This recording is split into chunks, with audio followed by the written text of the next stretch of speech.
Awesome people, inspiring stories, the Living the Dream podcast. Welcome back to the Living the Dream podcast. I have a very, very special guest with me today. You are in for a treat. This is Kikkan Randall, and she is a United States Olympic champion cross-country skier. Just wait for this bio. I'm so excited. She has won 17 U.S. national titles, made 29 podiums on the World Cup, made 5 trips to the Winter Olympic Games, and had the highest finish by an individual American woman at the World Championships in 2009. She's been a major trailblazer and helped open doors to many other United States Olympic athletes. She and Jessica Diggins won the United States' first ever cross-country skiing gold medal at the Winter Olympics in women's team sprint at Pyeongchang in 2018. Since finishing her skiing career, she's become a cancer survivor, a mom, and a sought-after, powerful keynote speaker. Boom, Kikkan, welcome to the show. Thank you. Thank you. Well, what an introduction. It's great to be on here. By the way, that was just a mini part of the intro. I could have gone on that you have no idea the other things she's accomplished in her life, but we'll get into some of those. So thanks for joining. Do you want to let's jump right in and hear a little bit about your background and where you grew up, and were you skiing since birth, or, give us a little bit of the background. Well, pretty close. We're all shaped by our stories and experiences, and certainly my upbringing has played a major role in kind of helping me develop the skills that help me excel on the ski trails, and then have helped me through a few major challenges in my life. But I was on skis the day after my first birthday. My dad worked at an alpine rental shop, and he brought home the smallest boots and skis they had. We were in Salt Lake City at the time, so he built a small hill in the front yard. I'm also born on New Year's Eve, so born to fireworks, and started skiing really before I could walk. Then my dad used to tie a rope, take me up to the ski areas, so I just kind of got the feel early on. Tried cross country at age 6. I have to admit, I didn't fall in love with it at first, but thanks to my parents and my coaches, they were clever in getting me to play a lot of games, ski up the hills so I could come down and go off jumps, and just developed a lot of the skills and the play aspect of it early on. As I tried all these different sports, I had an aunt and uncle that went to the Olympics in cross country skiing. Wow. And so early on, I wanted to follow in their footsteps. I was totally going to do a different sport than cross country, but still that Olympic dream was born, and tried a lot of different things. Got really serious about alpine skiing in middle school, right around the time that Peekaboo Street and Tommy Moe were winning medals for the United States. I actually learned to ride a unicycle and named it Peekaboo because she was just definitely my hero. Tried speed skiing, and around the same time got into running. And as I got into high school, all my running friends started to do cross-country skiing. And so it became a challenge to try to do alpine and cross-country. And I just loved doing things with my friends. The skiing seemed like a great cross-training thing for running. And then at the end of my sophomore year of high school, my coach moved out of town and I needed a new training group. I got introduced to this 3-time Olympian who was starting this new ski program. And within a few weeks, I realized that cross-country skiing was actually the perfect combination of all the things I loved about those other sports. And I was really intrigued at the fact that the 2002 Olympics, which at that point were 3 years away, were going to be in Salt Lake City, where I was born. And the fact that no American woman had ever won an Olympic medal in cross country was like this open frontier.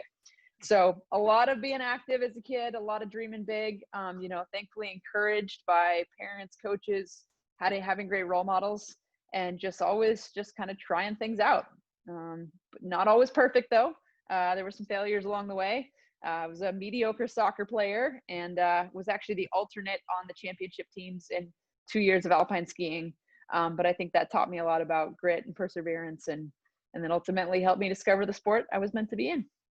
Oh, you answered like 12 of the questions I was going to ask you. That was amazing. That was like so good. And I just want to pinpoint 2 things you threw in there that I think are huge. Dreaming big and role models, like the people that are around you. And without giving away how successful you've been in the skiing world, even though we already kind of said, how important clearly for you, and you mentioned the word grit, I think, how important were those early mentors, coaches, role models to your success, do you think? Huge, because I think when you have a relatable role model, especially, you see someone else do it and you start to feel like, hey, I'm like them, I can do it too. And so for me, I had, my aunt and uncle and my family that were Olympians. Growing up in Alaska, we didn't have as much of the professional sports right around us. So the state really celebrated Winter Olympians. And there was a woman in town who was the top Nordic skier at the time. And as I started to get into the sport, she actually kind of took me under her wing. Her name was Nina Kempel. I had all the Olympic clippings on my ceiling at home. And so to me, like, these big dreams always felt possible because I could see in the people that were out there doing it a lot of similarities with myself. And I think that was really powerful. I think if I didn't have those role models, it would have taken a lot more to start to develop these ideas that got me so motivated to get out the door. Yeah, that sounds like it's perfect way to put it. And just because she already transitioned into skiing, I feel I should say this woman ran a mile in 5 minutes flat. I read that right? You did. Yep. And you're right. It was 5 flat 0.2. So my aunt, Betsy, the Olympian, actually set the Alaska State mile record at 4:56. So it was always my goal, chasing my aunt Betsy to run, to beat her mile time. And I really wanted to get under 5 minutes. And my best attempt was 5 flat 0.2. So that is the one thing my aunt still holds over me. She has that mile record, and it's still on my to-do list. Oh, that's amazing. That's right. It's never too late, right? That's right. Yeah. I think I got a couple more years. It's still possible. Yes, you do. You got that straight. Okay, so is it fair to say at around 16, did you then cut track and solely focus on skiing, or were you still doing both through high school? No, fortunately, I had this nice blend where I definitely shifted my biggest goals to skiing, which were, in January and February. But I continued to do cross country running for my high school team. That was really important to me, especially for the team aspect. Even though it's an individual sport, that's where I just developed this great, amazing group of friends where we pushed each other, we were silly, and we just had this awesome shared experience. And we won state championships together. I actually was a 7-time state champion in track, and a 3-time state champion in cross country running, but I never won a single state championship in skiing because my arch rival and also best friend at the time won all 4 years. Oh my So I goodness. think it was really important to do all 3 sports. I think I developed some things physiologically that helped me as a skier. Of course, the things I learned about being an athlete, being a teammate, all those things were super important. It made my high school experience really fun. And then when I really started to focus on training full time at age 18 upon graduation, I was still fresh. And I think that's what contributed to being able to be in the sport almost 20 years. Yeah, was it 7-time state champ and three? I mean, you're just like, and that's not even skiing. You should spread around some of the talent and work ethic. Give some to us. You know what I mean, Kikkan? It's all available for you, and we'll cover that as we go here. Aha, I like it. A little dangle the carrot. We'll see what Yep. happens later on in this talk. Okay, so you clearly, I mean, you have a lot of momentum going for you as I don't want to say going for you because you earned it. It wasn't like it was given to you.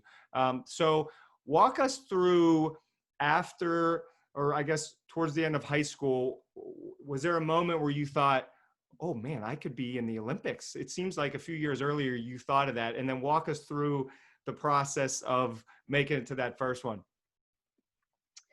Yeah. So, I mean, when I first started to realize the 2002 Olympics were going to be a year after I graduated high school, I would be 19 at the time. It was a bit ambitious, actually, to think about making that Olympic team now that I know a lot about the sport, because cross country is an endurance sport. People don't peak usually into their mid to late 20s. You're going up against the best athletes in the country to make the team, and then you're going up against the best athletes in the world. But at the same time, they had just introduced this new event called the sprint. It seemed to play to my strengths. It was kind of geared towards a little bit younger skier, and I just said, why not? I make the push. I don't make the team. It's a great experience. I'll have something to build on in 4 years, but why not go for it? And I ended up qualifying for that team, winning the sprint race at the national championships. And I got to go to Salt Lake at 19 years old. I remember feeling like a kid in a candy store there, getting my Olympic uniforms, marching into the opening ceremonies as the home team with my video camera in my hand, just heart beating out of my chest. It was so incredible. It's like this lifelong dream to be an Olympian. But then as I was there, I knew I wasn't going to be competitive for medals. I was there to gain experience. So when a fast world champion would ski by, I'd hop in the track and I'd ski behind them. I probably trained myself into the ground during those Olympics because I was so excited. My best result was 44th place, nothing spectacular.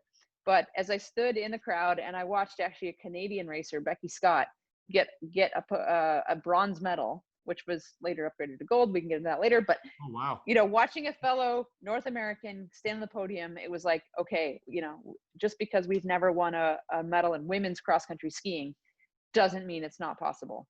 And so after those Olympics, I sat down with the coaches and I said, okay, what is it going to take to be competitive for a medal from where I am now? And we mapped out all the steps. And by the time we had the plan, it was going to take 10 years. And I remember at 19 years old, that was very daunting. But at the same time, I could see how it was this stair-step process. And so I was also ambitious. I said, I'm going to get there way faster. I'm going to work harder than anyone's ever worked, but I'm going to follow this roadmap. And so then I just started on this trajectory of like these short-term goals each season, ultimately building me up. And it was amazing how that just kind of took me through the invariable ebb and flows of, being in a sport that takes a lot of time to develop physiologically and experience. There'd be one good result and then there'd be 4 weeks of being at the back of the pack. And it was just kind of like starting to get really good at finding success in the smallest places so that I could kind of keep building my confidence and then having these checkpoints to kind of measure my progress. And surprisingly how just putting in the work, putting in the experience, it wouldn't show for a little while. And then all of a sudden you'd hit the springboard and go up. So looking back, it's just incredible the way it went. But to think that it all started back with that roadmap. That's the way that you put it. It's almost like you're a keynote speaker or something. Oh, geez, yeah, I've had a chance to think about it a little bit. I love it. You put your words so well. So the sprint event, can you, for us non-highly knowledgeable skiers, can you tell us what the sprint is? And was that your best event, or were you in other events, at least early on in 2002 and after? Yeah, so cross-country skiing traditionally was disappearing off in the woods for an hour, these long loops, and then coming back. And while that was really cool for the traditionalists of the sport, let's be honest, it wasn't that exciting for the spectators. So they started really thinking about race formats, and they wanted to come up with something that was more spectator friendly, was a bit more exciting. And so they came up with this sprint format where it was a shorter course, generally 1 kilometer to 1.5 kilometers, usually takes around 3 minutes. Okay. It's got some climbs, it's got some downhills, it's got turns, and everyone goes out and does a time trial. And then the 30 fastest times qualify for the quarterfinals. Those are divvied up 6 racers over 5 heats. The top 2 from each heat automatically advance. And that gets you 24 into the semis. And then they have these other 2 lucky loser spots. I don't think I'm doing my math right, but 2 more people advance as lucky losers. And so then it really has really upped the competition. And then from the semifinals again, top 2 from each heat automatically advance, and the next 2 lucky losers, so that you ultimately end up with 6 in the final. That's where you race for the medals. So it's the sprint event. It takes 3 minutes, which, a 1,500 meter runner on the track would be like, that's not a sprint. And it's an effort you do 4 times in one day to reach that medal round. So it feels like a marathon on those days, but it was more dynamic. It was powerful. It's tactics, it's crashes. And so it really helped increase the visibility of the sport.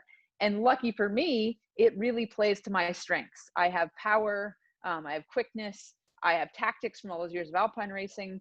And so I started to excel at the sprint event early on, and it only was contested at the Olympics for the first time in Salt Lake in 2002.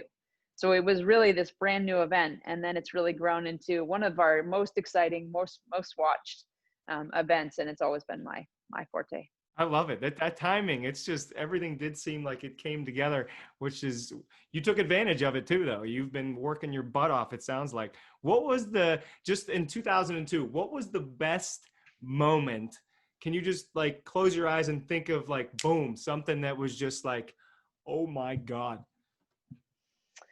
I remember being in the start gate of my first Olympic race, and I was so nervous. You know, the butterflies were just flying around my stomach. Seeing all these heroes whose posters I still had on my wall at home, like, you Awesome. know, warming up right beside me. So I'm in the gate, and as I'm about to go, a bunch of friends and family had come to watch because it was so, you know, so convenient being in Salt Lake. So someone yells out, "Go Alaska," like right as I'm about to go out the gate. And I took off like I was going to win the race. And then about 30 seconds in, I remembered, okay, this is 5 kilometers at altitude. Like, you better pace this a bit. So I recovered from my initial sprint. I raced my heart out that day and probably had one of my best races of the season for 61st place. And so I came back to the wax cabin, and I remember, like, on one hand, like, feeling proud of the effort I'd just done, like knowing I actually accessed a level I hadn't gotten to that season. But at the same time, it's the Olympics and it's all about the medals. And so you almost felt like a little bit of a failure at the same time for like being so far off the pace. And luckily, I had a coach at the time who came up to me and just, you know, his first reaction was, "Incredible race. You know, you just, you know, your technique really clicked today. You put it all out there." And that was so important because I was on the teeter-totter there. I could have said it was a good race, or I could have said, "Oh, I'm a failure." And his reaction helped me frame it as, "Wow, I just had a good race and my time will come. Like, I'm young. This is just to get my feet wet. I'm going to get there."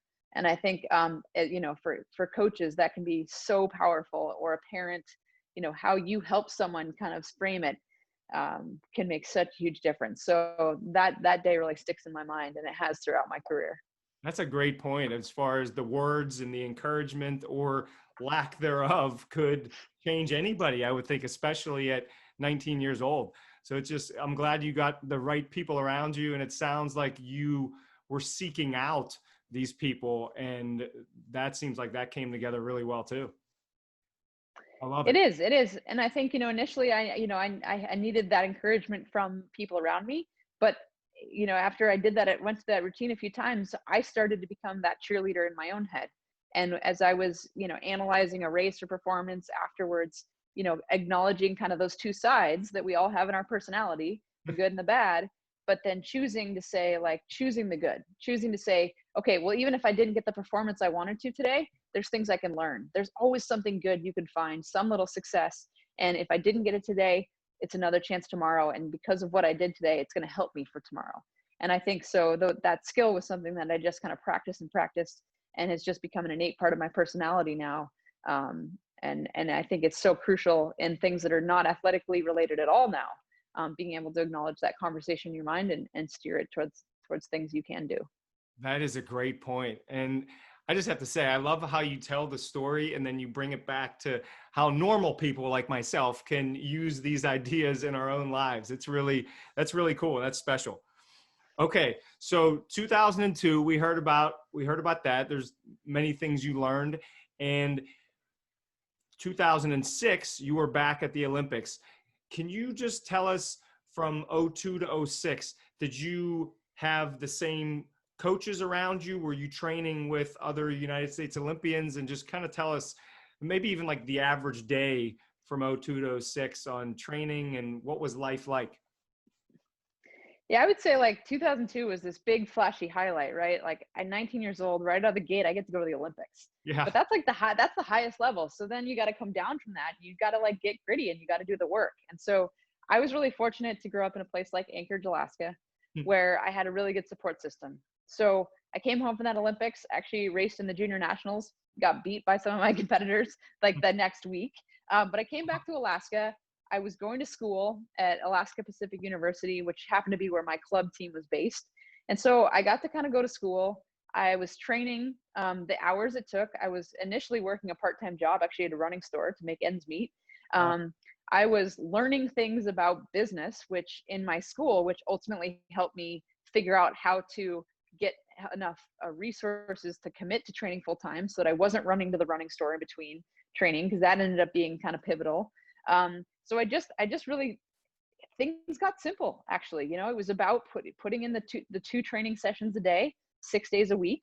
It starts May 1st, and you pretty much do that to the end of October. So you're putting money in the bank with all this training. Then beginning of November, we'd leave and go start to hit the race circuit. And then every weekend you're racing, and so you have to. That's when you're drawing the money from the bank. So you have to have put enough in. And when I was young, even though I trained from May 1st through October, I still wasn't able to train the big hours the top top racers were. So I'd get partway through the season and I might kind of crash a little bit. I just couldn't quite put that performance together weekend after week. But every time I did that, that built a level of strength and endurance and experience. And so those layers started to tack on. But as I'm putting on those layers, I'm not seeing this like accelerated trajectory. So the first couple of years after 2002, I hit most of my goals. But then in 2005, I'm at the World Championships. I finished dead last in the individual race. Our team actually gets pulled out of the relay because we're about to be lapped by Norway. And at the end of the season, the U.S. ski team announces due to financial reasons, they have to cut the entire women's program and development team.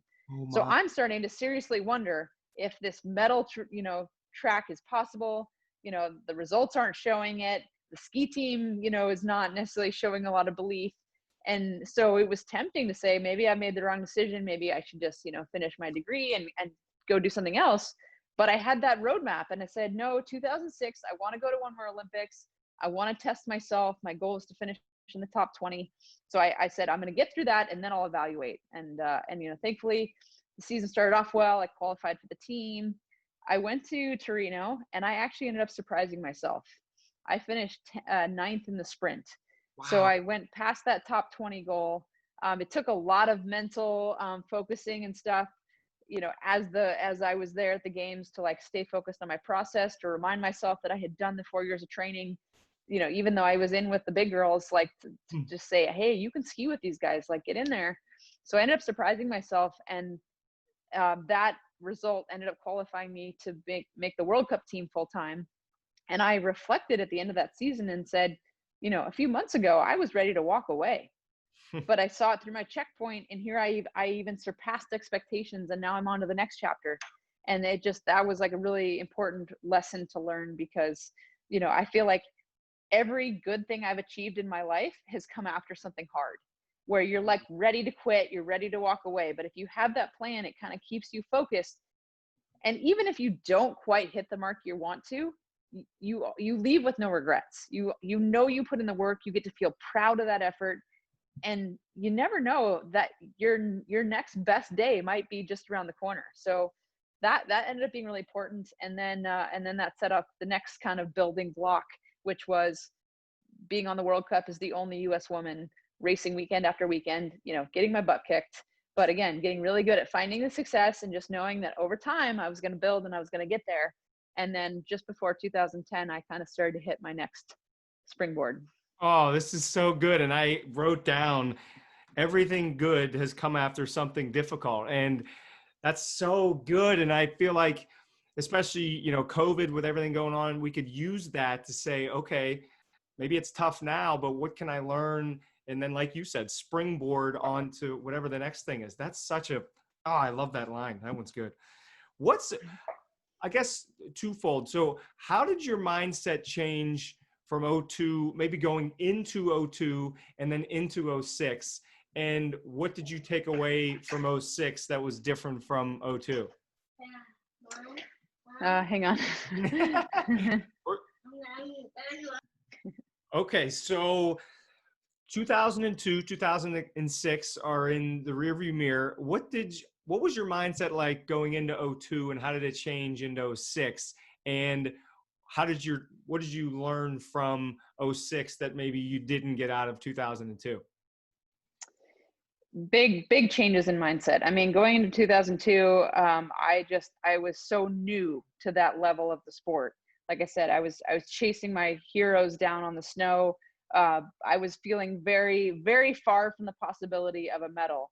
And then 4 years later, I was nervous going into 2006 of how I would compare, but then once I got in there, I was racing shoulder to shoulder with these women, and actually a fellow Canadian who I'd gotten to know really well. We'd been racing on kind of the same level. My friend Chandra actually won the gold medal that day. And so coming out of 2006, it was like, now I feel like I belong. And, maybe it's not going to be another 5 years before I'm ready to compete for medals. Like, I'm in it now. So definitely a huge leap forward in confidence, knowing I had the 4 years of training behind me, knowing that I would have, another 4 years before the next Olympics to kind of keep building. The one tricky thing about our sport is that we have two techniques, skating and classic. And my best event is the sprint, but I happen to be better at skating. So in 2006, it was a skate sprint, ninth place, awesome. I knew I wouldn't get another chance at a skate sprint until 2014. So between 2006 and 2010, it was really about like, okay, I'm building experience. I want to be successful in the World Cup. And then I want to come into those Olympics, showing I've made a step forward, but it may not be a medal because to contend in a classic sprint for me at that time, to get a top 10 was going to be a huge breakthrough. So I had to kind of come into 2010 with slightly different expectations. Like I knew I was competitive and I was there and I wanted to get the team excited about what we could do. But I knew a medal was kind of an outside chance. And so I got to those Olympics. I ended up actually one-upping myself and getting 8th place in the individual classic sprint, which was a huge win for me. Actually led the first leg of the relay and came in with the leaders. That was like another breakthrough of like, wow, I can ski with these girls. And then I knew it was going to be a really exciting period from 2010 to 2014 as I built up into a chance to win a skate sprint at the Olympics. Oh yeah, I can't wait to get into 2014 and ultimately in 2018. One question regarding your mindset right before the gun goes off in any of these Olympic events or any event, I guess. What is going on in Kikkan's mind right before you're getting ready to rock? Well, I like to call it being your own best cheerleader because the self-talk is just off the hook and it's both sides. It's the cheerleader reminding you of all the hard work you've done, that you're excited. This is the moment we've been building towards. And then there's that side that's going, oh man, your competitors look strong. This weather's tough. Is my wax going to work? And it's just about kind of recognizing both sides of the conversation and always turning it back to, no, you can do this. You're ready. You put in the work, and just encouraging yourself. So, that starts from the moment I wake up that morning. When I get to the venue, it's about like starting my process, which is the warm up and selecting skis. And I find that kind of working through that different parts of the process, that kind of engages my mind and my focus for a while. And I'm chattering to myself the whole time. But then when we get into the start pen, that's when it's like, okay, I've done everything I can do. Now I just got to go out and do it. And so it's just reminding yourself that you're ready. It's kind of having a bit of a plan, some kind of intermediate checkpoints that you're working towards through the race. And it's just, being your own best cheerleader. And I'll tell you, like, that never went away. Like my whole career, it didn't matter how many Olympic races I'd done, I felt those butterflies. That conversation was there, but I just got really good at being that cheerleader and just kind of talking myself through. I think that's so good because what I heard in there was there is the negative side. And I think for anyone listening or watching this, I think everybody, you can't avoid that. It's just you smothered it with the positive and didn't believe in that negative voice. And I think that's a powerful takeaway from that. So good. It is. And I think it stemmed from just like the recognition of all the positive things were actually things I could do. It was action oriented. Whereas the negative things were often things out of my control. I can't change what my competitors do. I can't change the weather, but I can focus on what I'm going to do. I can remind myself I've been through tough weather before.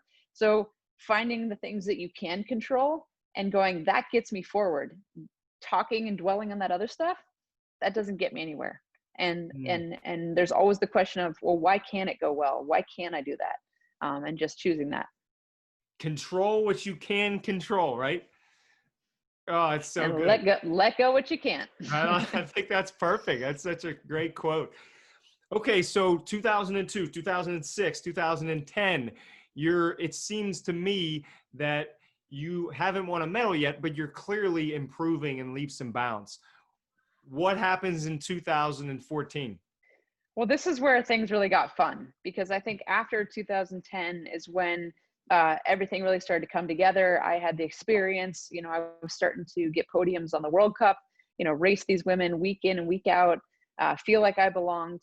And while I had been the only woman on the US team traveling around with a bunch of guys, I really missed having teammates. So I started really encouraging the top women in the country, particularly this younger group of women coming up, to like, let's get together, let's collaborate. And so that group really started to gel after 2010, coming into it. And so it was kind of fun to kind of get to be the veteran of this team and bring these girls together on this adventure. We were doing all the training together. And then, I started to see success. In 2012, I won my first overall World Cup sprint title, which meant I was the fastest sprint the entire season. And that was a huge confidence builder. 2013, Jesse and I teamed up and we won the world championship in the team sprint. That was a really incredible day, like proving that, not only was I having the results, but my teammates were joining me as well. And then it was all coming into 2014. And that summer, they actually started talking about me as the gold medal favorite in the freestyle sprint. Wow. And it was so cool to finally get the national recognition for my sport, to get to talk about what we were doing with the team, to get to talk about the lifestyle of it, to come in with so much confidence. But it was also a lot more kind of extra stuff beyond the training than I was used to. And since I didn't have another skier in my era to look to for experience, I had to figure it all out for myself. And my coach and I and everybody, we did the best we could to really keep the focus on training, but yet utilize this awesome spotlight and these opportunities. So that was a very, very busy summer. Did a lot of crazy stuff, but came into the Olympics in 2014, like so confident, so ready. NBC had a team of like 20 people out there that day to like capture history. Everybody was so excited. Wow. On race day, it was about 60 degrees ambient air temperature. And I remember like the snow was like melting under our skis, and they were trying to salt parts of the course to keep it from degrading too much. And these were the exact conditions that we used to get on training on the glacier in Alaska in the summer. And I remember so many workouts where I was so frustrated. I wanted to go back into the training center and just call it a day. But my coach would say, hey, it's championship day. Like you gotta test yourself in this stuff, because you never know.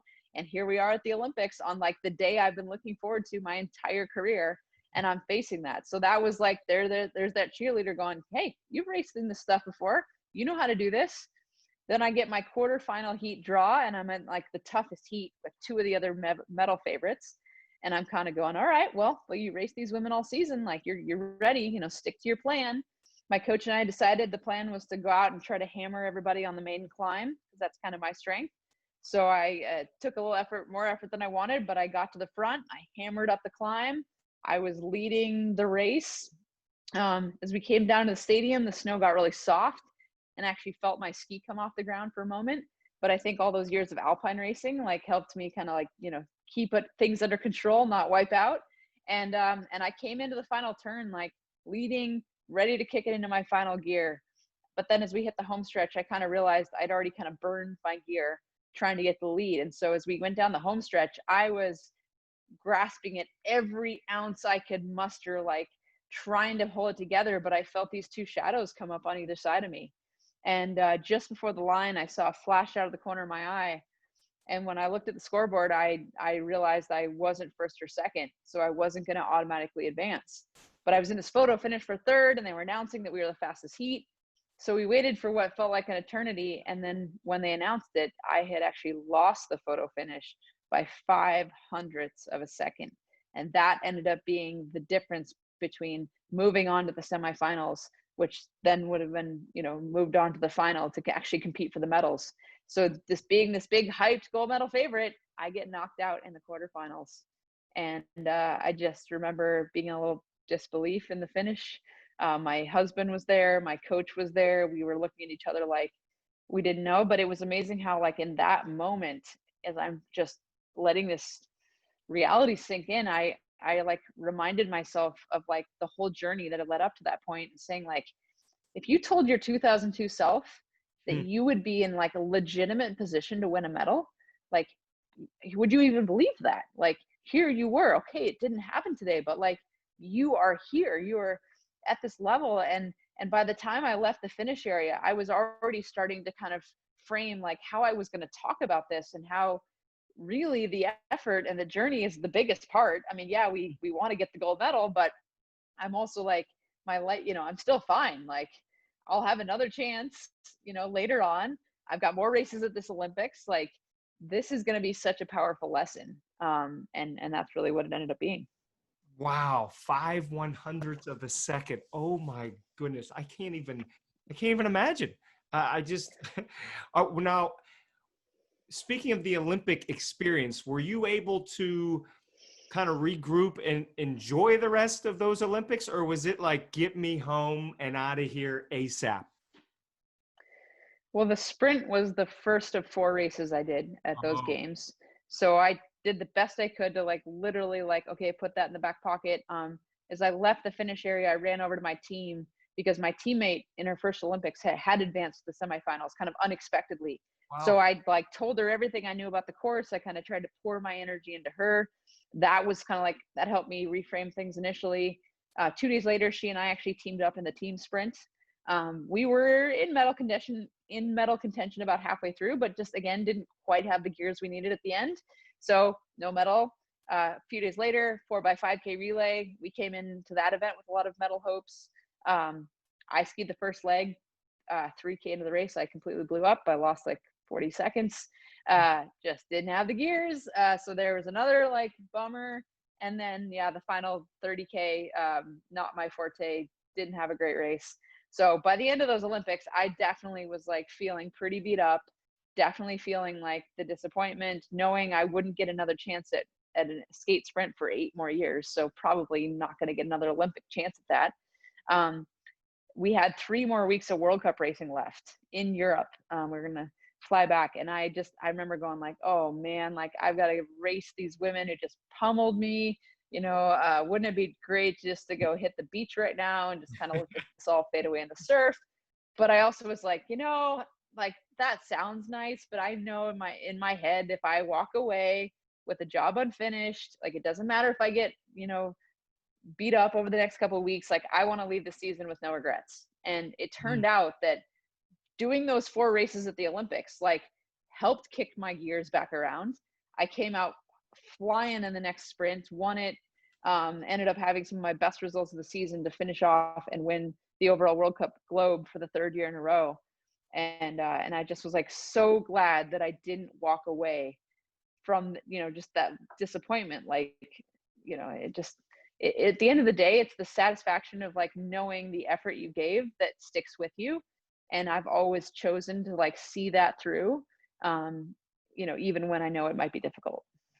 There's so many great takeaways in there. And I love how you said you helped your teammate shortly after you found out you weren't going to the next round. I mean, I'm sure you could have easily pouted and put your head down and said, good luck, I'm going back home. But I think it just says such a big part of your character that you wanted to help her out and for the greater good of the team. And I think that's huge. I mean, that's amazing. So 2014 ends. I have to ask you, just because as I know you're an open book, as we discussed earlier, and for any of us, let's say we're dealing with some negative on social media. I mean, for you, it was the actual media. How did you block out? Because I'm sure there was some chirping about, oh, she blew it or she didn't. How do you block that out and remain focused on your job, what you need to do, and just moving past, learning from it, but moving past, let's call it the hate or negativity that's out there? Well, I think it comes back to what can I control and what can I not. And again, coming back to like the cheerleader too, like the self-talk just continues. Like after the race, you're analyzing, you're processing both sides, and just constantly having to like remind myself like, hey, you came in as the gold medal favorite, like you belong here. I know I skied as hard as I possibly could. I didn't back down. I didn't give up. Like I saw it through, and that's sports, you put it out there, and sometimes you don't get the gold. And so I just kept reminding myself to be really proud of the effort. And I actually had made myself a promise coming into those Olympics that as long as I gave everything I had, I would walk away satisfied. And in my mind at the time, I knew that meant a gold medal. But I also kind of like was setting the stage for myself to say, like, if you gave it your best effort, you will walk away satisfied. And at the end of the day, that is the most important thing. So I think even as I'm talking to media and they're going, you must be so disappointed, you must be frustrated, did you let your country down? Like, and of course, social media, it was all over the map. But I would say for the 5% that wanted to be negative, and tell me what a failure I was and who knows what else, there was 105% of people saying, we are so proud of what you've done. Thank you for being a part, representing our country, for bringing us along on this.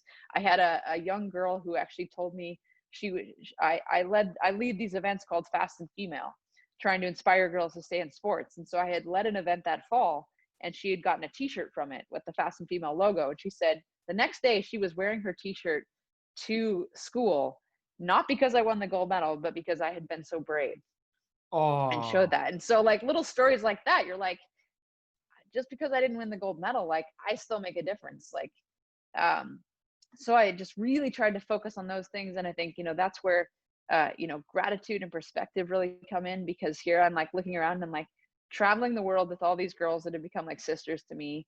My family's there at the Olympics. And I did right after that race, I went and spent time with my family, that night, the next day, like we're at the Olympics, let's enjoy it. Like this is a once in a lifetime experience. And so just really tried to, you feel almost like you're hanging on to those things that get you through it. And then pretty soon, you realize like it was a race, okay, I didn't get what I wanted, but I did all the things, and there will be more races. My life is good. And you just kind of have to talk yourself through it until those negative emotions kind of eventually fade away and the good ones shine through. you are just a beast with the self-talk. I love it. It's just such a great takeaway.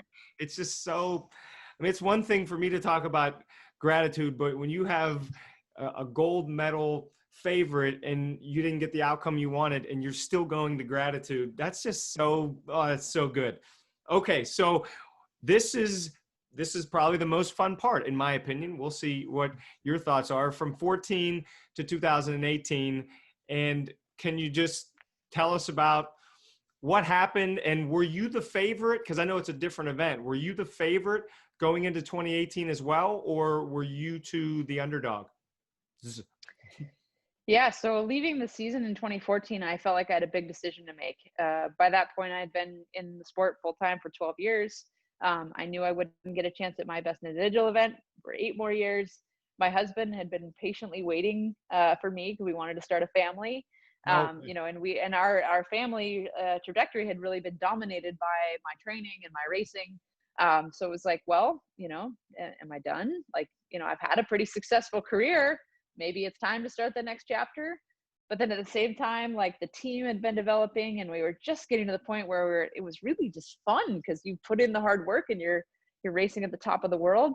And so I tried to kind of just see it from different angles and go, well, maybe it's not an either or. Maybe there's a way to do both. And I did feel like I wanted a season after 2014 to like go and prove to myself that I was still capable of winning medals. We had a world championship next year. I think I maybe carried a little bit too much emotion and drive, and then managing all the sponsored things that were coming off of that Olympic year, and then trying to get Fast and Female off the ground. And I was burning the candle at both ends, and I had kind of a flat season in 2015. I was just overtrained and overstressed. But then after that, it was like, okay, like we want to start a family. So, wanted to kind of explore that, but you never know what's going to happen. So I kept training. Luckily, in August, I got pregnant, and then that meant I was going to take a season away from racing, which was, not easy to do, but at the same time, I was excited, and I was able to keep training a lot. I kind of used that same open-minded approach to pregnancy because there was no book to tell you how to do it. But I thought, well, why not? As long as I listen to my body and I have a good team of people around me. And I was amazed at what I was able to do. Like I wasn't trying to be in top race form. So whenever it came time to like pushing that red line, I would back down. But I was able to do a lot and train, and I had a great winter. Then I came back and rejoined the team in 2017 with my family on the road. As a new mom, my husband was working on the World Cup tour, so we packed up Breck, and we traveled on the road as a family for 5 months. Wow. We had parents come over and help us out, and it was slow progress at first. Like I remember a month into the first race season, I was like, man, maybe I've made a big mistake, and maybe I'm not going to make it back to this level. I'm dragging my family around here. Maybe it's time to be done. But I said, no, I've got into the race season. Like I've got another big race series coming up in 2 weeks. I'm going to see it through that, and then I'll evaluate. Just need to give myself that. And sure enough, like that 2-week training block went great. I kicked around, and the rest of the season was literally better every week. And by the end of that, ended up winning a bronze medal at the World Championships, and I got to take my son up on the podium with me. Oh, And that was incredible. And that was like, for me, that was the validation, like, okay, I'm back. And now I've got a year-long run into 2018. I knew that would be my last season because I had, I wanted our family to we wanted to expand our family. We wanted to be able to focus on my husband's career. So I just, knew, okay, 2018 is going to be my last one, and I'm all ready to go. The one thing I didn't anticipate was that this team of young skiers that I had been helping build and cultivate over these years, they had all gotten fast. And so as we went into 2018, all of a sudden it was like I wasn't the star on the team anymore. Like my teammates were really strong, and all of a sudden it was like, well, I want to be on those relay teams in the Olympics, but I'm not sure I'm gonna make it. So it was interesting coming into that season, like going like, I have these big goals. The team sprint was definitely an event our team had focused on, as well as the 4-person relay. But it was really about like making my own team, which was the biggest goal in the first place. And then things were looking pretty good starting that season. Got the family on the road again, and then just before Christmas, I developed a stress fracture in my foot. And suddenly, while all my teammates continued to do their training and preparation, I had to step back, with a walking boot on. I was training in the pool, aqua jogging, using my upper body, like on one hand, totally freaking out that this was my last Olympics. And I was literally, this opportunity seemed like it was floating away. But at the same time going like, hey, you've been here before, focus on what you can control.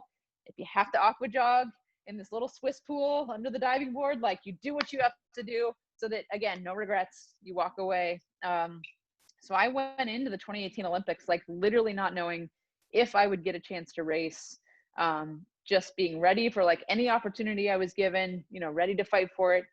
Thankfully, 3 weeks before the games, the doctors kind of concluded like I wasn't going to do any more damage to my foot.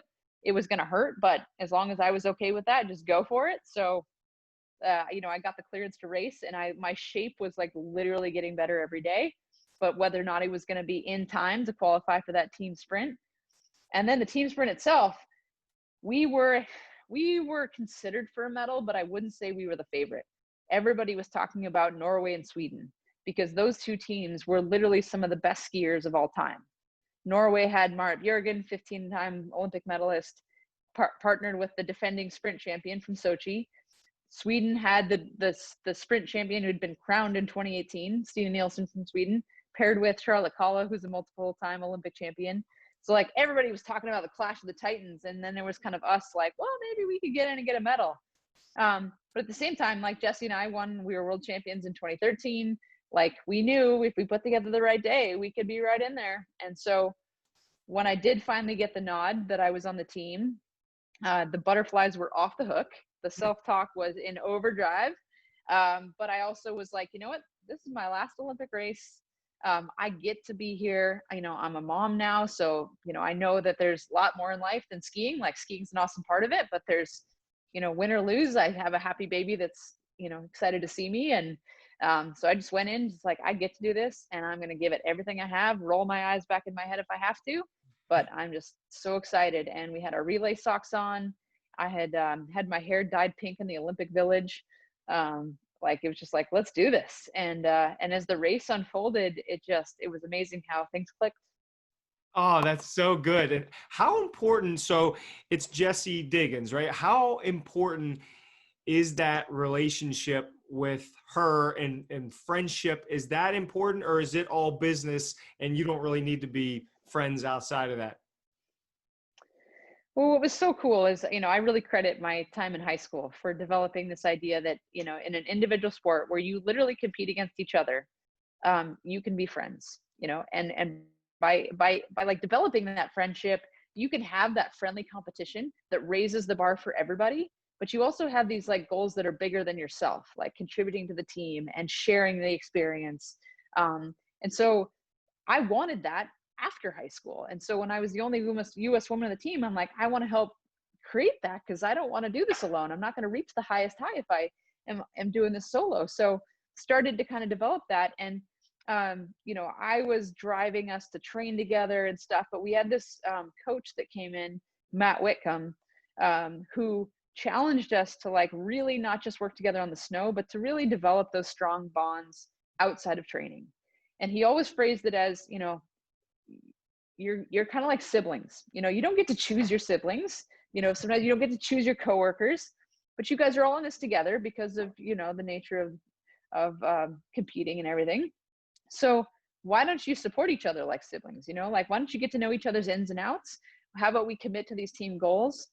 Because if we do that, then we might be able to harness a power that lifts us above the Europeans who compete during the week and then they go home and then they come back. But we're like this family unit traveling along. So we bought into it. We believed it. And we worked hard to cultivate that. And we had a lot of fun. We did music videos and we really developed like this group of sisters. And you're like sisters, occasionally you do get on each other's nerves. And like I was the veteran, and here come in these young ones, and now all of a sudden they're starting to like challenge me and stuff. But I knew that lifted us all up. I loved having the camaraderie and the competition. And so for Jessie in particular, she's 9 years younger than me. Wow. And when she came in, we call her the Sparkle Chipmunk. She is all energy and flash and confetti. And but I loved her energy. And so it was really cool when she and I got the team up in 2013, because she's this young rookie and she comes in and we'd had a couple other like learning experiences earlier that season, but we came in, she skied great. We win the world championship. I skied the second leg, so I got to cross the finish line, for the win. And then fast forward later to 2018, and now all of a sudden, like Jessie was a legit leader of the team at that point, because she was near seconds for medals earlier that week. So I just, we got to be on this team together, and we realized that the last time she and I had teamed up and done this team sprint together had been 2013 when we won the gold.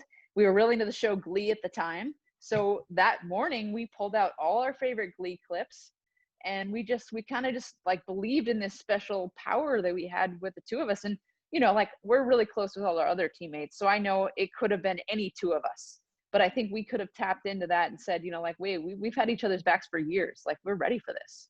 And so to be able to go out that night and like, we'd practiced our tags. So it was all unspoken. We didn't have to say anything to each other. We didn't have to talk about medals. We just did our thing, and it just unfolded beautifully. And then the best part was, when she crossed the finish line, and we got, we had this moment in the snow together, and then we jumped up and our entire team was right there.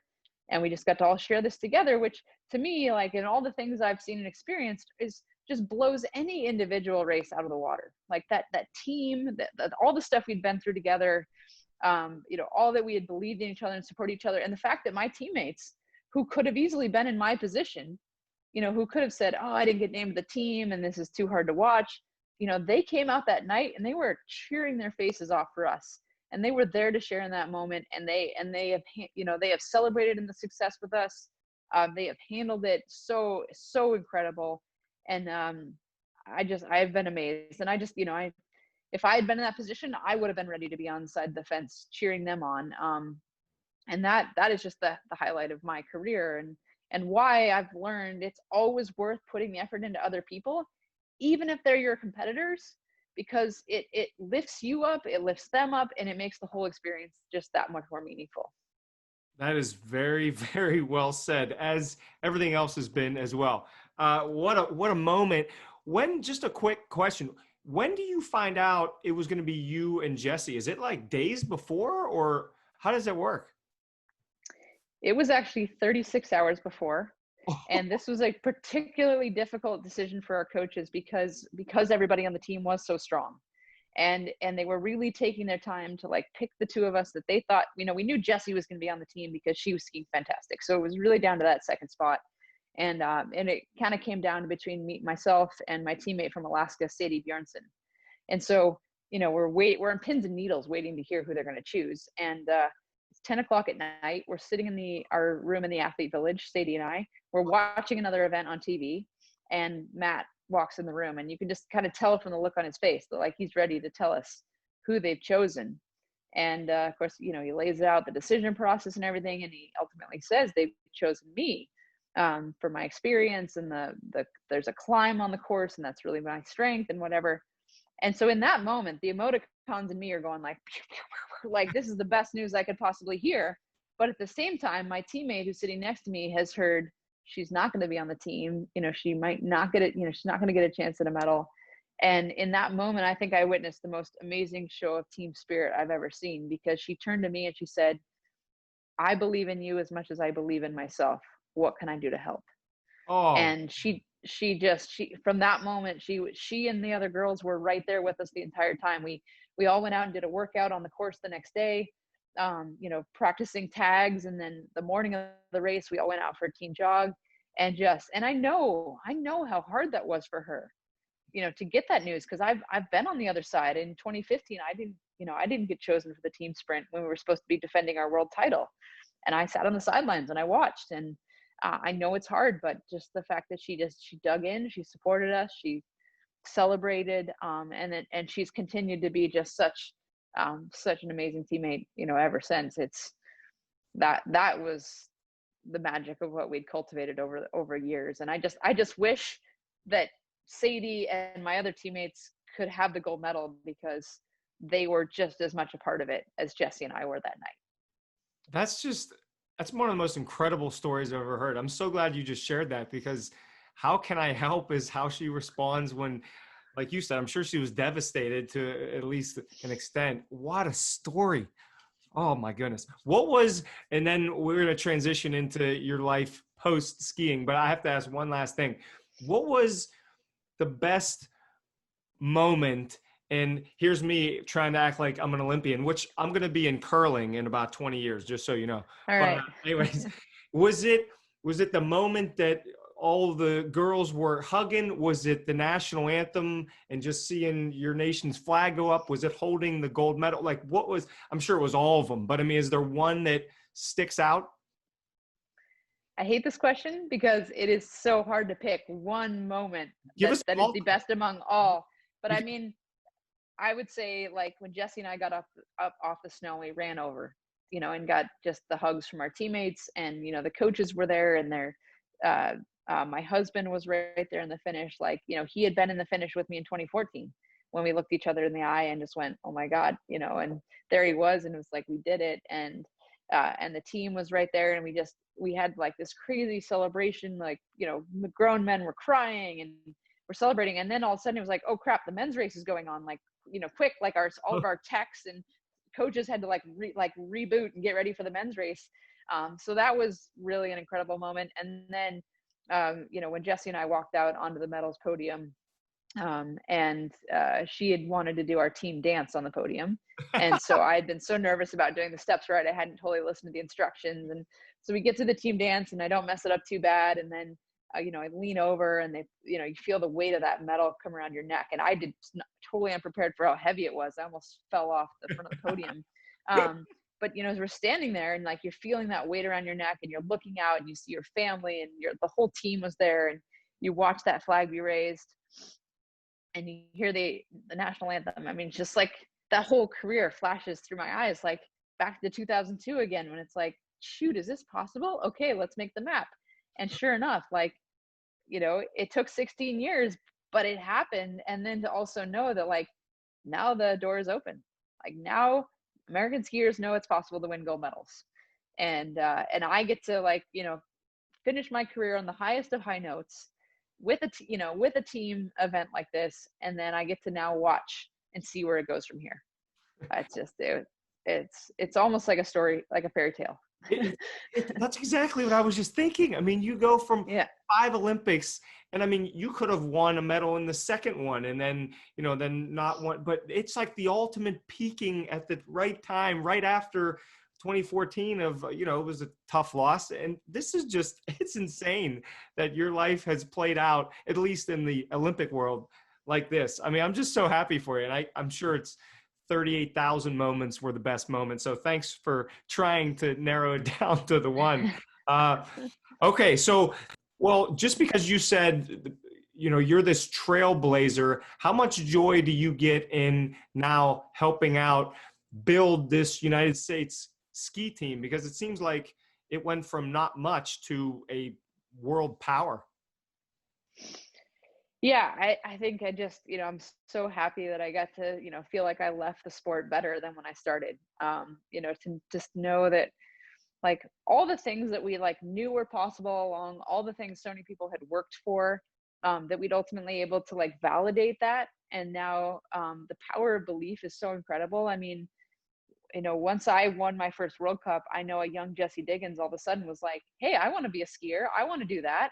And now you think of the people that are coming behind Jessie who are, going, I'm going to be the next Jessie Diggins. And, and it's happening. Like our men won the relay at World Juniors for the second year in a row. We got our first ever individual win at World Juniors by a kid that grew up in Anchorage, that I know really well. So you can already see the tangible effects of what we've been able to create confidence wise.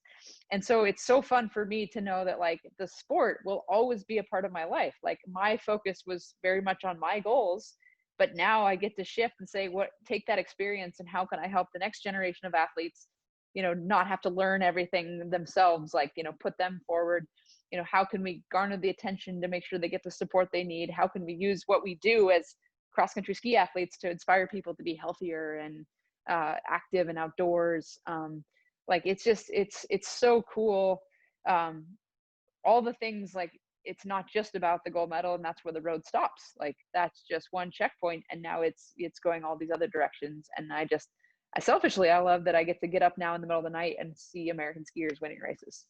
I don't know if that's selfishly. You had a big hand in being the trailblazer. I think that's so great. I love your honesty as well. So you win the gold medal. Clearly this is, an athlete's dream come true.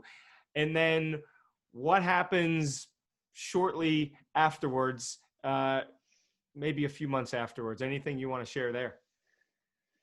Yeah, so from the moment we won the gold medal, it was just like fast forward.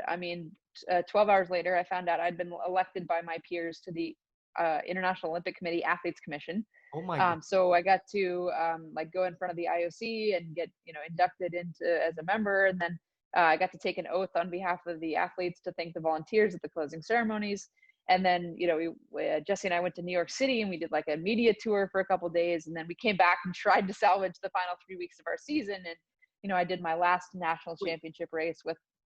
Was that Ryan Seacrest and Kelly? I saw that video. It was, it's just a little taste of what the celebrity athletes get to do, but it was super fun to, again, just be able to talk about our sport and our team, live it up a little bit. And then it was like, all right, it's funny, after 3 days, Jess and I were like, all right, let's go back to racing. Like we miss our athlete lifestyle. We got to see Hamilton, which is actually really cool. Jesse's agent somehow pulled some strings and we got to like see the show, meet the cast afterwards. So some pretty incredible perks.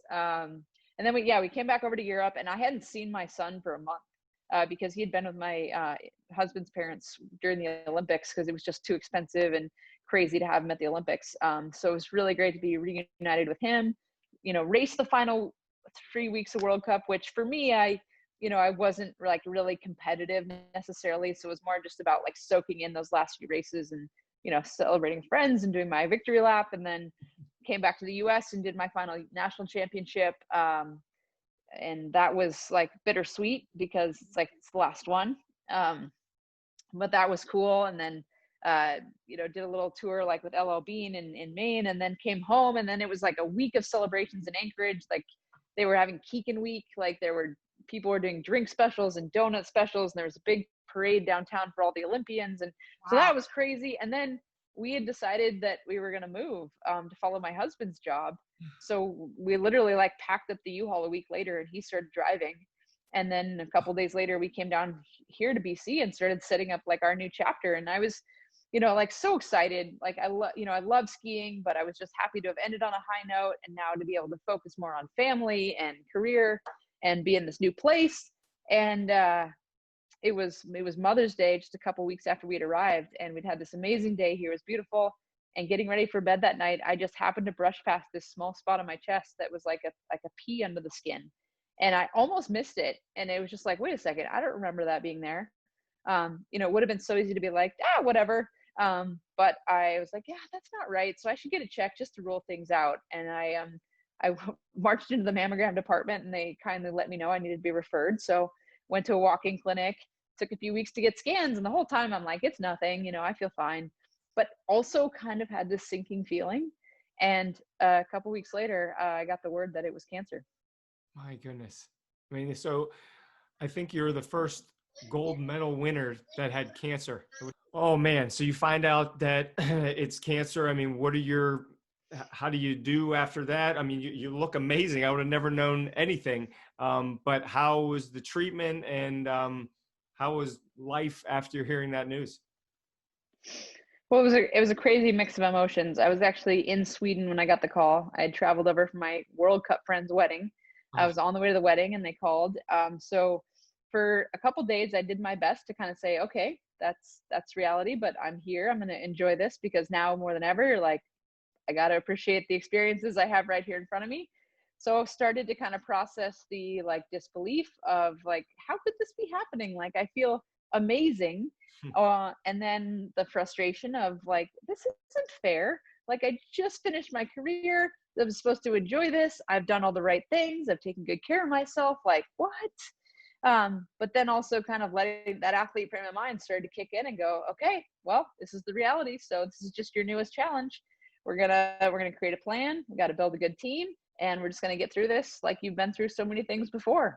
And I knew this was gonna be the bigger because there was gonna be a lot more out of my control. Like I couldn't just like outwork it or outwill it. But I also just like really focused on things I could do. And so right away it was just a lot of details. Fertility was a big concern for us because we had like wanted to expand our family. So the first thing on was to try to preserve some embryos. So we worked with the great team at Seattle Reproductive Medicine, and we were able to get an IVF cycle done. And we ended up with one little embryo that was kind of like our hope. And then it was right into chemotherapy because we discovered a positive lymph node in my armpit. So it was on the move. So that meant chemotherapy up front. I was docked for 6 rounds, which were going to be spread out every 3 weeks. So that was task number 1. Then after that, we'd talk about surgery. And then after that, it would be radiation. So I knew I was into it. And as I headed into treatment, I wanted to make a couple promises to myself. One was I knew that staying physically active was going to be important because that had carried me through so many other challenges in my life, like just the physical side, but the mental side as well. So I said, you know what? I don't know how I'm going to feel, but I want to try to commit to 10 minutes at least every day. And, maybe I can do all the things I want to do, but maybe 10 minutes will be a struggle. But if I commit to 10 minutes, then it'll at least get me out there. And if at the end of 10 minutes I'm tired, well, I'll respect that. I'll turn down. And so thankfully, a lot of the days I felt like my normal self. Like I rode my bike to my chemotherapy sessions. I actually would stop at the gym along the way and do like a really crazy hard strength workout because I knew I felt good. I didn't know how I was going to feel afterwards. Then I'd ride my bike home. And usually I'd have like a day or two where I'd feel pretty good. And then the side effects would hit and I'd feel pretty crummy for about a week. And that's where that 10 minutes became important because I'd be laying on the couch, like feeling miserable, feeling sorry for myself. And then I go, nope, you said you were going to do 10 minutes. And so I'd go out. And usually by the end of 10 minutes, it was like, okay, I feel okay. I could probably do 20 and then 30. And then it was amazing how sometimes that turned into 4 hours. And what I found is, physically, even if I wasn't feeling super great, like at least I wasn't thinking about how awful I felt. I was being distracted by friends and family and I was outside. And then I was also getting like this little bit of like victory, like an achievement, for having gotten out there. And then usually within a couple hours, like that little bit of activity would kind of kick me around and I'd be feeling better again. So that ended up being very pivotal for me. And actually, letting my body be the guide, I actually was able to do a lot. Like I was active every day. I continued to do some intervals. I continued to do some strength training. I just always said, if my body's telling me to rest, I'll rest. And so I did that. And then the second really important piece was just committing to staying positive, to saying like, okay, this is crazy. It's scary, but I'm going to choose to be hopeful. I'm going to choose to say, I am not the normal patient. I am not the statistic. There's no reason that I can't, the treatment won't be effective and I can get back to like having a long, healthy life and doing all the things I want to do. I don't know that for certain, but I'm going to choose that. And so staying positive, however I could. Some days that came natural. I certainly have that practiced frame of mind, but there were days when I really struggled to be positive, and I would let myself think about the statistics and get scared, look at my son and wonder if I was going to be around, to see him grow up. But in those moments, what really helped was I had actually been tricked into buying these rainbow colored shoes on Instagram back in before the Olympics when I had the stress fracture. And so I had these rainbow running shoes waiting for me when I got home. And I said, I'm going to wear those to my doctor's appointments because I'm going to need that little reminder to just stay hopeful. And so I'm wearing these shoes, and it's helping me like reframe and get in the moment. Doctors and nurses are smiling when they see them. And so my husband came up with the idea of like, well, if these are helping, maybe we could come up with something that we could get put out for other people that would help them stay hopeful coming against some big challenge, whether that's a medical issue, some sort of setback or adversity, or maybe like they're tackling something big, a new career, a pitch, a race. So we worked with LL Bean, which has been one of my longtime partners. They created these awesome pink headbands, and then they couldn't do the socks, so they turned us over to Darn Tough, and we created this like really happy sock. It said it's going to be okay on it, because that's what we kept saying to ourselves. And we decided that we'd sell them through my website, and we'd donate $2 from every pair to Active Against Cancer, which is an organization I had ironically gotten involved with before I ever knew I'd have a personal connection to cancer. That's what helped kind of like really trigger that idea of the physical activity. So it was a great way to like give back, to put something out there that was going to help people through stuff. And the stories that started coming in from people right off the bat have just been incredible. So that was a little project. And so I like to say that, because I had, kind of a plan to work off of, I had this great medical team of people, and then the team of people that just kind of supported me and kept me going. And then, those little positive reminders, like it got me through 6 rounds of chemotherapy, 2 surgeries, and 8 weeks of radiation. And, I'm really grateful today to say, like, as far as I know, I'm cancer free, and my hair's grown back, and you can almost not even tell I went through it. And I'm just incredibly grateful for that. I feel like because of this experience, my perspective has shifted to like, what am I doing with my day? Where can I have the most impact? What's most important to me? Live for the moment, because you just never know. It doesn't matter if you're an Olympic champion, like no one's invincible. But because I was so strong coming into this, and all these things that helped me as an athlete helped me through this, and now I have this opportunity to go out and share that experience and help so many people that have to face this as well. So it's been an unexpected chapter in my life, but has actually a lot of silver linings, and it's become a bit more of a new platform for me to have an impact. Jeez, it's amazing. And it's amazing the positive spin you've put on so many different, what could be seen as setbacks in your life. And I told you this before we started recording, but my wife is a 15-year leukemia survivor, and she said cancer was I think this was the first date we went on. She said cancer was the best thing that ever happened to her. And I was like, how could you ever say that? And it's similar. It's exactly what you're both saying. It's just you overcome it and then you give back to others. It's just, I wrote down, commit to 10 minutes and commit to being positive. And I think that's a big takeaway for anyone listening or watching. If you're trying to get into exercise, maybe don't start with 90 minutes the first time. Think of something 2 or 5 minutes. And you made such a great point, Kikkan, with once you're there for 10 minutes, oh, why don't I stay for 15? Why don't I stay for 25? And it just builds upon itself, right? Yep. It's so important. Yeah. And I've had to even use it, post-treatment a couple of times to like kickstart myself, because I like to say that now I'm not a professional athlete. I'm learning how to be a normal person, and I'm learning how to balance family and sleep and exercise and career and all those things. And so sometimes it's like, I need those things. I need that predetermined commitment that I've made to myself. You're going to do 10 minutes. So it can be 9 o'clock at night sometimes. And it's like, you said you're going to do 10 minutes, like do it so that you can check it off, keep the streak going. And it's amazing how powerful little things can turn into big things. So yeah, you say that so well too. And it's the truth. Just, I don't know if we were going to bring it up, but I have to bring it up now since you said you with the socks and everything. Tell everyone where you can go, because now it's more than just socks and headbands on your website, right? yeah, so it's turned out to be, a fun little brand that we're building. It's going to be okay. We call it the Kikkan store, and it's really easy to find. You just go to kikkan.com, KIKKAN.com. There's a shop button on there. Nice and easy. Things turn around pretty quick in a couple of days. We've actually have 2 versions of socks now. After I finished treatment, we came out with a 2.0 that's like more of like a New Horizons kind of sock. So for our sock fans, there's now 2 versions of socks. There's some neck wraps. There's some mugs that'll keep your drinks hot or cold. And $2 from every item we sell goes to support. It's been active.